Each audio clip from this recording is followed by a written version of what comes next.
안녕하세요. 윤대현 목사입니다. 요즘 본 영상을 제작하면서 그 영상을 올리고 난 뒤 저에게 늘 찾아오는 아쉬움이 있어요.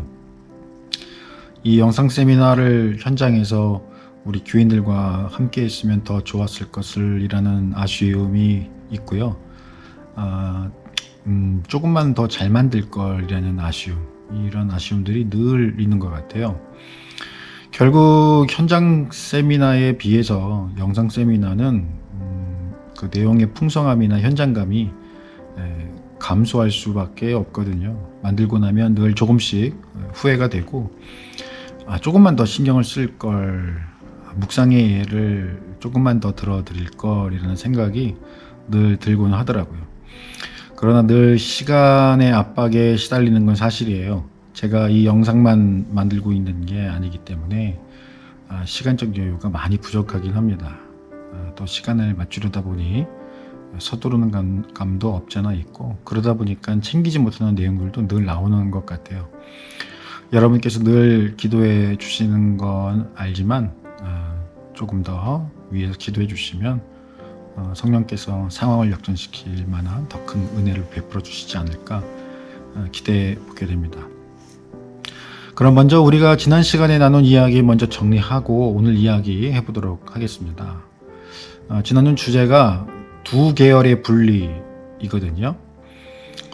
이 주제에 대해서 제가 사실 설교 중에 혹은 성경 관련 여태까지 진행했던 여러 세미나들 중에 여러 번 언급하긴 했었어요. 성경을 이해하고 우리 실제 신앙생활을 이해하는 데 있어 굉장히 중요하고 또 수없이 적용되는 주제들이기 때문에 계속해서 많이 강조해 드리다 보니 익숙해지셔서 그런 탓인지는 모르겠는데, 지난 영상이 나간 이후에 여러분들께서 제게 그 영상에 대한 피드백을 주시긴 했는데 의외로 이 주제에 대한 언급은 거의 없으시더라고요. 세미나 내용을 통해서 알게 된 것이 많다라는 그런 여러 말씀들이 있었는데 이 주제 자체보다는 물론 이 주제하고 관련이 되어 있긴 하지만 대부분 그 외의 것들, 본문의 말씀을 어떻게 이해해야 되는가에 대한 그런 피드백들이었거든요. 높아심에 다시 한번 말씀드리지만 본 세미나를 통해서 우리가 다루고자 하는 테마는 성경을 이해하는 데 있어서 꼭 이해하고 있어야 할, 알고 있어야 할 해석적 원리라는 거, 본문 해석이나 묵상 나눔이 아니라는 거 꼭 기억해 주셨으면 좋겠어요. 그런 의미에서 지난 편에서 말씀드렸던 두 계열의 분리, 성경 전반에 정말 다양한 곳에서 등장하고 있으니 꼭 기억해 두시라는 점 말씀드리고요. 본 세미나가 끝날 때까지 몇 번은 계속 언급을 하게 될 것입니다. 이 세미나가 아마 앞으로 3-4편 정도 더 하게 되면 마무리가 될 텐데요. 계속 언급해 드릴 것이고, 생각날 때마다 적용이 되는 본문에 대해서 예시로서 말씀드리도록 하겠습니다.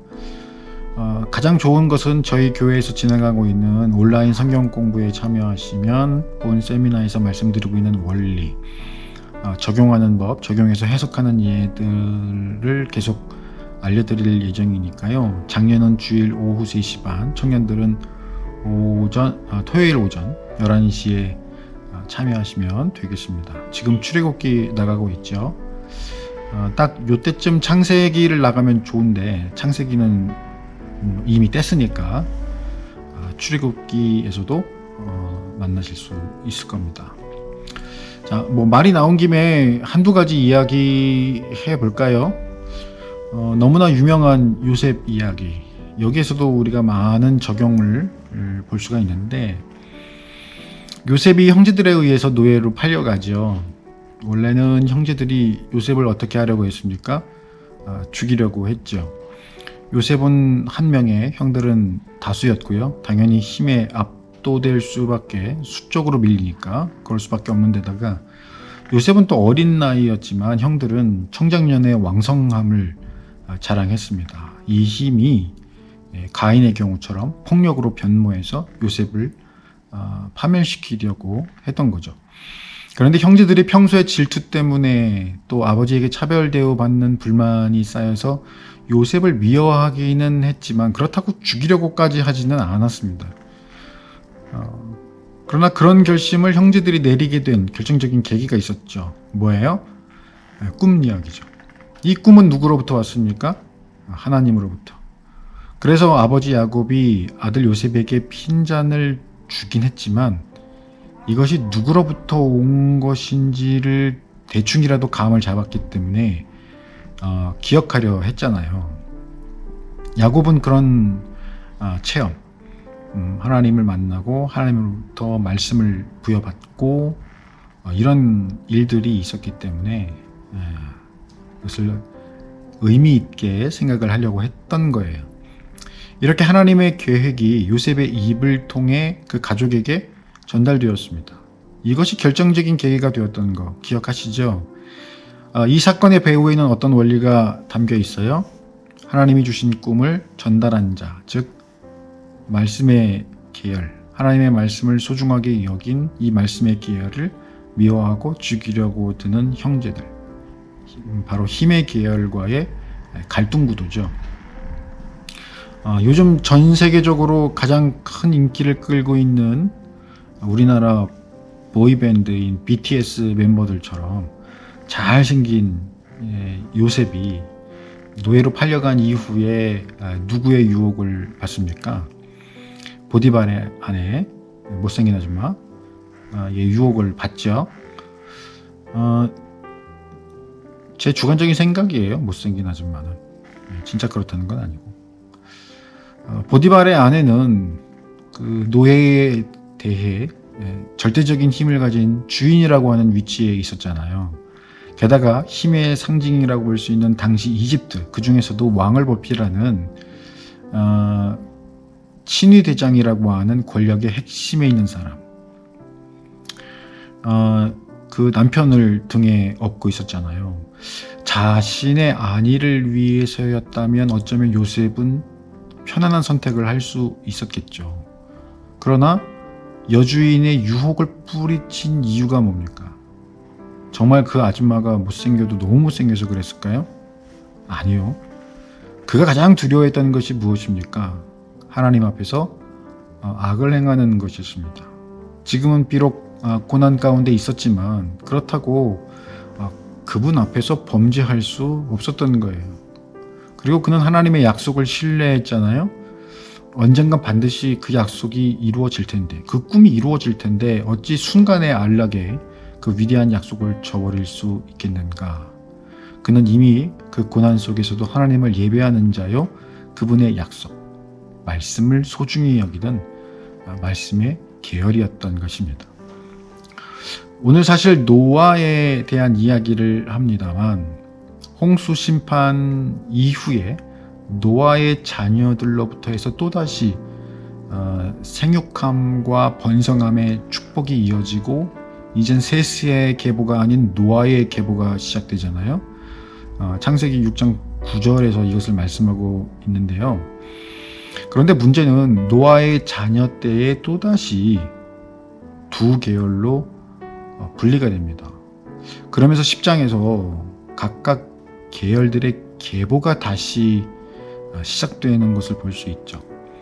당대 의인이었던 노아 한 사람의 계보가 조금이라도 번성해 나갔으면 좋았을 텐데 곧바로 갈라지고 각각의 계보가 쓰여지기 시작하는 것을 볼 수 있습니다. 참 통탄할 일이죠. 아담과 하와의 자녀 때에 계열의 분리가 있었는데 심판 이후 노아 때부터 다시 시작되는 계보요, 그리고 인류인데 그 자녀들 때에서 이런 일이 다시 벌어지다니 말이죠. 그만큼 죄의 영향력은 강력하다는 점을 시사하는 것이 아닐까요?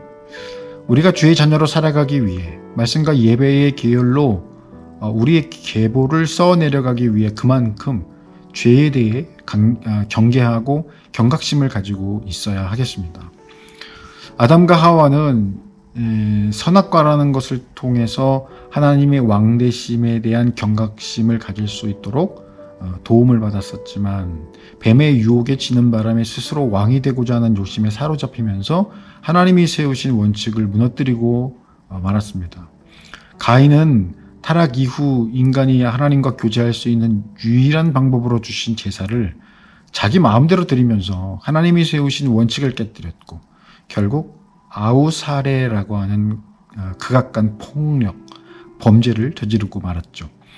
이 사건 이후 인간은 그래도 하나님 주신 원칙을 지키고 하나님과 교제하며 그 이름을 부르려고 하는 쪽과 가인이 그랬던 것처럼 힘을 기르고 다양한 힘을 소유하고 힘의 논리에 의해 마치 짐승과 같은 강자만이 모든 것을 독식하는 약육강식의 원칙으로 살아가는 쪽으로 나뉘어졌습니다. 이것도 바로 두 계열의 분리와 관련된 사건. 이 원리를 이해하면 각각의 일어나고 있는 성경적 사건의 영적 배경을 이해할 수 있게 되고 더불어 내 삶에 말씀을 적용할 때 우리 삶의 주변에서 수없이 일어나고 있는 영적 전쟁에 대한 경각심과 더불어 나를 무너뜨리고 하나님과의 관계를 이간질하는 배후에 대해서 영적 무장의 동기가 될 수 있을 거라 믿습니다. 그런 의미에서 제가 자꾸 이 세상을 가르고 있는 두 계열에 대해 강조하는 것이니 꼭 기억해 주십사 부탁드리고요. 그런데 여기서 의문스러운 점이 생기죠. 이 두 계열 가운데 한 계열, 즉 힘의 논리를 따르고 하나님을 대적하는 자들이 지속적으로 힘으로 남의 것을 빼앗고 억압하고 살인을 저지르고 했음에도 하나님은 그냥 이 세상을 내버려 두셨습니다. 아니, 그냥 내버려 두신 것처럼 보였습니다. 이 세상의 죄로 인해서 심각하게 썩어가고 있음에도 하나님의 진노의 심판이 임하지 않았다는 뜻이죠. 물론 우리가 오늘 노아에 의한 물의 심판을 다룰 것이지만 하나님께서 세상을 심판하신 계기는 힘의 계열에 서서 범죄하고 대적하는 그들의 죄악상이 직접적인 계기가 아니었습니다. 성경은 심판의 원인이 다른 데 있다는 걸 말씀하고 있습니다. 물론 심판의 대상이 타락한 이 세상이었습니다만 말씀드린 대로 힘의 계열의 죄악된 형편이 심판을 결심하게 된 계기가 아니었다는 뜻이죠. 오늘 이 이야기를 해보도록 하겠습니다. 자, 오늘 우리는 창세기 6장, 7장으로 넘어갈 건데요. 5장에서는 아담의 계보가 등장하죠. 5장에 대해서도 할 말은 많지만 일단 우리가 이야기하고 있는 성경 이해의 원리와는 조금 거리가 있어서 건너뛰고 6장으로 넘어왔습니다. 6장부터는 본격적으로 노아에 대한 이야기가 나오죠. 노아의 이야기하면 홍수하면 인류가 경험한 첫 심판을 떠올리실 겁니다. 계보, 즉 족보에 대해서 간단하게만 언급하고 넘어갈까요? 우리가 성경을 읽다가 보면 족보라는 성경 통독의 최대의 걸림돌, 늪이나 사막 같은 그 코스가 등장하게 되는데요. 그 족보 가운데 철수영이처럼 익숙한 이름이 나오는 것도 아니고요.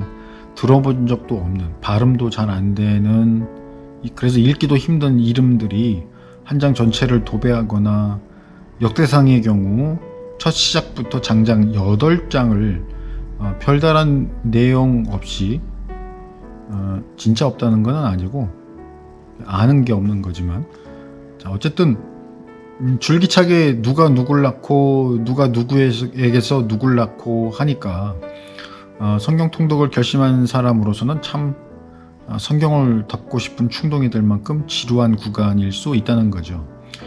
결론적으로 간단하게 말씀드리면 족보가 이렇게 우리에게 지루함만 주는 것은 아니다. 그 족보에 대한 내용을 알고 있으면 사실 그 의미도 대단히 큰 의미심장한 그런 내용으로 우리들에게 다가오게 되는데, 성경에 족보가 등장하는 이유는 크게 두 가지 정도로 알고 계시면 좋을 것 같은데요.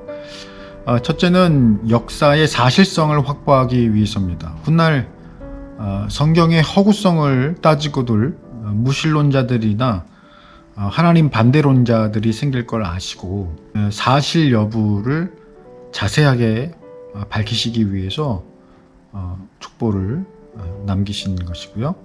그리고 두 번째 이유는 좀 더 본질적인 이유라고 할 수 있는데요. 족보의 끝부분에 등장하는 한 사람, 그 한 사람에게 주목하기 위해서입니다. 창세기 5장의 경우는 누구를 역사의 전면에 내세우시기 위해서 족보가 인용되었을까요? 5장 29절부터 32절을 보시면 족보상 노아의 등장에만 4절을 할애하고 계시죠. 노아에게 집중하게 하기 위해서입니다. 노아를 중심으로 앞으로 이야기를 전개해 나가겠다는 의도인 것입니다. 특히 창세기 5장은 아담의 계보, 즉 예배의 계열, 예배 공동체의 계보입니다. 바로 앞절인 4장 26절은 그때의 사람들이 비로소 여호와의 이름을 불렀다라고 끝내고 있잖아요. 지난 시간에 원어를 통해서 부르다라는 말이 하나님을 의지하고 찬양하는 행위라고 말했는데 그런 이들의 계보가 그 다음 장으로 연결되고 있는 것을 알 수 있는 거죠. 바로 이제 5장에 나와 있는 이 사람들이 그와 같이 하나님을 예배했던 사람들이다. 그것이 이제 노아로까지 연결되고 있습니다. 그런데 문제는 노아 때에 이르러 하나님께서 당신이 창조하신 인간을 지면에서 쓸어버리시기로 결정하셨다는 겁니다. 다만 노아만 은혜를 입었노라고 6장 8절에서 밝히고 있잖아요. 그러면서 노아가 유독 왜 노아만 은혜를 입을 수 있었는가에 대해서 9절에서 밝히시기를 그가 하나님과 동행하였다 말씀하고 있습니다. 이 말은 노아 외에는 하나님이 정하신 원칙대로 순종하고 예배하는 이가 없었다는 뜻이기도 하겠죠. 어쩌다가 이런 일이 생긴 걸까요? 그것을 밝히고 있는 본문이 바로 6장 1절부터 4절의 말씀이에요. 사실 5장은 족보, 즉 계보로서의 기능도 있지만 이것이 우리들에게 말해주는 것은 이들 안에 하나님께 드리는 제사가 그들만의 거룩한 큰 문화였음을 알 수 있게 해줍니다. 가족과 가족 간에, 부족 간에 대대로 잘 가르쳐지고 배우고 그러면서 하나님께 대한 마음을 키워왔던, 잘 지켜지던 그들만의 문화. 그래서 예배를 정성스럽게 드리는 문화는 오늘날을 살아가는 우리 가정과 가문 안에서도 대단히 소중하게 지켜져야 할, 그리고 가르쳐져야 할 유산이자 삶의 목적이 되어야 함에 틀림없습니다. 그렇게 잘 안 지켜지는 게 현실이긴 하지만요. 그런데 그랬던 이 계보가, 이 공동체가 와해되기 시작합니다. 자신들의 존재적 의의를 잃어버리고 잊어버리기 시작한 겁니다. 이게 바로 노아 홍수의 원인이 된 겁니다. 분명 힘의 계열에 속한 사람들이 저지르고 있는 범죄는 하나님을 슬프게 하고 실명시켜 드렸음에 틀림이 없습니다. 그러나 하나님께서 진노의 손을 내밀지 않으신 이유가 뭐겠습니까? 여전히 예배의 계열, 그 거룩한 공동체가 그들과 이 세상에서 공존하고 있었기 때문입니다. 이것은 오늘날 교회론의 의의이기도 하거든요. 교회 공동체는 예배 공동체입니다.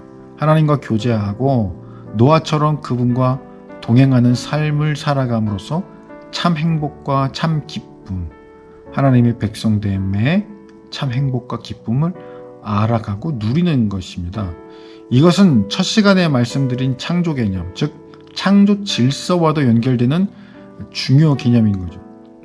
하나님 나라의 중요성을 인식하지 못하면, 즉 목회자나 교회 리더들, 창립 멤버, 오래된 신자, 직분자 등의 사람이 보좌에 앉는 것이 아닌, 교회의 머리가 되는 것이 아닌 하나님이 왕이 되시는 교회 공동체가 되지 못하면 교회는 동네 구멍가게 같은 지역적인 한계에 갇힐 수밖에 없습니다.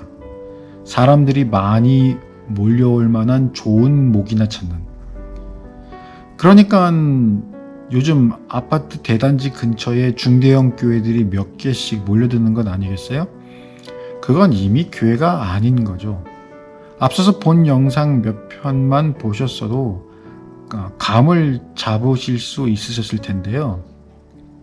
교회는 어떤 한계에 갇히지 않는 하나님 나라를 품는 우주적, 창조적 질서를 중심에 품고 있는 거잖아요. 힘을 소유하고자 하는 자나 이미 많은 것을 소유하고 있는 자들조차도 도저히 상상할 수도 없는, 우주도 감당할 수 없는 하나님의 나라, 불가능이라는 것이 존재할 수 없는 약속과 능력의 하나님이 강력하게 이끌어 가시고 현실적 어려움이나 한계에도 모두가 함께 기뻐하고 행복할 수 있는 곳, 그런 곳이 바로 교회인 거거든요. 제가 논문을 준비하면서 많은 교회들을 조사했다고 말씀드렸었잖아요. 그 사례 중에 작은 어촌 마을에 위치한 작은 교회도 있어요. 요즘 작은 어촌에서 젊은 사람들 찾기 쉽지 않다고 그러지 않습니까? 다들 대도시로 가려고 하는 경향성이 강하지 않습니까? 교회 구성원들도 다 나이 많이 드신 노인분들, 이분들과 함께 목회하던 목사님이 오카는 목사님 살아계실 때 목사님께 물어봤다고 그러죠. 목사님, 저희 교회가 현실이 이런데 저희 교회에서도 평신도 훈련이 가능할까요? 대부분 배움도 짧으시고 평생 고기 잡으러 배 띄우고 그물 깁고 건어물 돌보는 게 다인 그런 분들이신데요. 그러니까 목사님, 오카노 목사님이 그러셨대요. 목사님, 제가 하나 물읍시다. 제가 그 교회에서 목회하면 평신도 훈련 할 것 같아요? 안 할 것 같아요? 하실 것 같습니다. 그럼 목사님도 하실 수 있습니다. 그 교회도 형편에 맞게 훈련 잘 시켜 드릴 수 있습니다. 제가 도와드릴게요 하셨다고 해요. 실제 그 교회가, 그 작은 교회가 평신도 훈련을 시작했고 잘 자리 잡았고 그 지역사회에서뿐만 아니라 더 넓은 곳을 향해 선교하는 우주적 교회가 되었어요. 그 교회가, 또 그 교회의 성도들이 그 마음에 무엇을 품었기 때문일까요? 우주적 질서가 되시는 하나님을 품었기 때문이 아닐까요? 그것이 바로 예배적 삶인데요. 그 교회의 문화는 어떤 문화로 변화되었던 것일까요? 예배드림이 행복하고 말씀 함께 나누고 배우는 것이 가장 기쁜 일이 된 복음적 문화가 된 것 아니겠습니까? 그럼 본문으로 다시 돌아와서, 그럼 왜 하나님께서 노아와 그의 가족만을 구원하시고 이 세상을 뒤집어 엎으셨을까? 궁금하지 않습니까? 6장 1절부터 4절에는 무엇이 기록되어 있나요? 1절에서 사람이 땅 위에 번성한 것은 생육하고 번성하라 하신 하나님의 축복에 의한 것인데, 그 다음부터 문제가 생기기 시작합니다. 하나님의 축복하심 그대로 인류의 역사가 진행되어져 가고 있었는데, 2절에 하나님의 아들들, 즉 예배의 계열의 아들들이 사람들의 딸들, 즉 힘의 계열의 딸들의 아름다움을 보고 그 다음 자기들이 좋아하는 모든 여자를 아내로 삼았다. 이들의 기준이 달라진 겁니다. 사실 하나님의 아들들에게는 힘의 계열을 향한 거룩한 의무가 있었습니다. 하나님의 말씀으로 선한 영향력을 줌으로써 말씀으로 그들을 정복하고 다스릴 의무죠. 그러나 그들은 혈연적 동맹을 이루는 가정을 이루는 일에 눈의 만족, 즉 외형적 아름다움의 그 기준을 두게 된 것입니다. 이 판단에 대해 왕이신 하나님이 개입하실 여지를 두지도 않았습니다. 하나님께서 이 세상을 창조하시고 인간을 창조하시면서 곧바로 가정을 이루게 하셨다라고 하는 것은, 가정이라고 하는 이 기초 단위가 하나님께도 매우 중요했다는 그런 의미를 둘 수 있는데, 이 가정을 이룸에 있어 하나님께서 개입하실 여지를 두지 않았다. 게다가 그들은 자기들이 좋아하는 모든 여자를 아내로 삼았다고 했습니다. 하나님의 아들들이 일부 다처를 시작했다는 말이며 자기가 좋아하는 모든 여자를 아내로 삼으려면 힘으로 빼앗고 가진 것을 자랑할 수밖에 없습니다. 철저히 힘의 계열의 방식을 쫓고 있는 것이죠. 하나님은 첫 가정을 이루시면서 일부일처라고 하는 원칙을 세우셨지만 그것을 깬 예로 저는 예전 영상에서 라멕을 들었습니다. 소년을 살인한 짓을 자랑거리로 삼던 바로 그 사람. 그런데 그와 똑같이 닮아 있는 거 아닙니까? 이것은 무엇을 말할까요? 예배의 계열인 셋의 계열과 힘의 계열인 가인의 계열이 혈연적으로 섞였음을 의미합니다. 그러면서 하는 행동 양식도 차이가 없어져 버렸습니다. 섞인 겁니다. 그러면 예배의 문화도 무너졌겠죠. 그런데 성경은 여기서 이상한 현상이 발생했음을 말씀해 주고 계십니다. 4절인데요. 당시의 땅에는 네피림이 있었고 그 후에도 하나님의 아들들이 사람의 딸들에게로 들어와 자식을 낳았으니 그들은 용사라 고대의 명성이 있는 사람들이었더라. 네피림이란 거인족 용사를 의미합니다. 이들에게 큰 힘이 있음을 의미하고 있죠.